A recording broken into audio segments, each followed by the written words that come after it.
I vanished for 6 months, and my own parents never even noticed I was gone. That's the part that still hits hardest. Last March, the Virginia heat clung to my skin like regret as I sealed the final moving box in my cramped Arlington apartment. My best friends, Marcus and Lena, helped haul everything into the rented truck while the second-hand couch sat abandoned in the corner like an old ghost. Marcus wiped sweat from his brow and asked quietly, "You really not telling them?" I didn't even look up from the tape gun. Why would I? They haven't asked where I live since I was 26. Lena exchanged a glance with him, but said nothing. She knew the truth as well as I did. I had always been the shadow in my own family. My older brother, Ethan, was the spotlight, star athlete, golden child, the one whose every breath seemed to matter. I was the quiet supporting actor who only existed when someone needed a ride, a favor, or a warm body to fill an empty chair at dinner.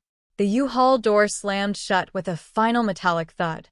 I stood there staring at the empty windows of the apartment that had watched me grow up alone. Then I climbed into the passenger seat and didn't look back. The long drive north to Oregon felt like shedding old skin. By the time we crossed the state line, something tight in my chest finally unclenched. My new one-bedroom in Bend was small and smelled faintly of pine, but it was mine. No one barged in. No one forgot my name at the table. I arranged my books exactly how I wanted, brewed coffee on quiet mornings, and watched deer graze behind the building at dusk. Marcus and Lena visited when they could. My grandmother, Evelyn, called every Sunday like clockwork. No one else did. Then one random Thursday, my phone rang.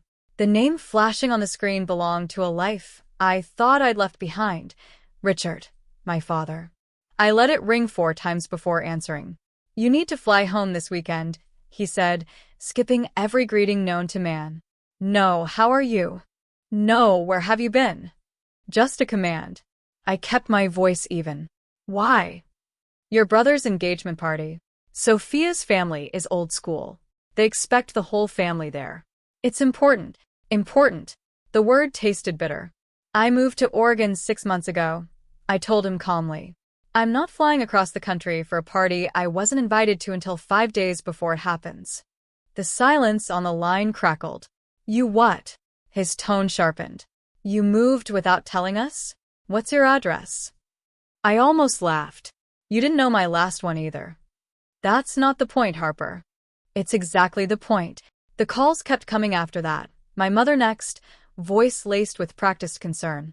"Sweetheart, don't be selfish. This is about your brother's future.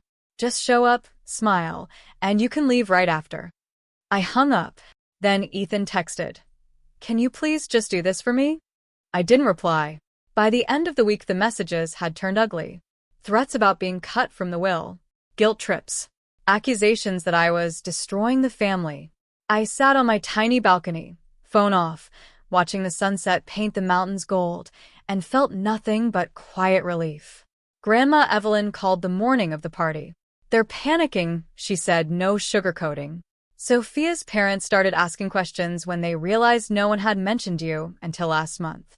Your mother tried spinning stories, said you were sick, then traveling for work.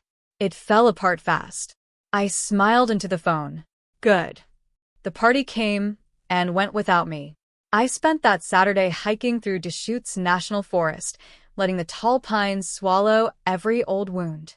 When I got home, Grandma called again. "It was tense," she reported.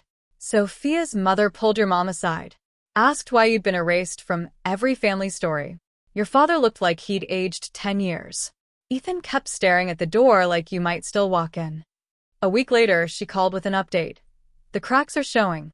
Sophia's parents are pressing Ethan hard. They don't like being lied to about family." I didn't gloat. I just felt the weight I'd carried for 29 years finally lift. Then came the letter. Thick white envelope, my father's handwriting on the front, no return address. I carried it straight to the fire pit behind my building and watched it burn without opening it. 2 days later, I signed the papers on a small cedar house with a backyard big enough for a garden. My name, my mortgage, my future. Marcus and Lena flew out the following month to help me move in. We planted lavender along the fence and laughed until our sides hurt. 6 months after that, my backyard glowed with string lights and the smell of barbecue. Friends from work, new neighbors, and the couple next door filled the space with easy conversation and cheap wine. A little girl from down the street tied a friendship bracelet around my wrist and declared me her cool aunt. Later, someone asked casually, "Do you have family back on the East Coast?" I looked around at the people who had chosen me, at the home I had built with my own hands, at the life that finally felt like mine. "Not anymore," I said softly, smiling. "But I have this." And for the first time in my life, it was more than enough.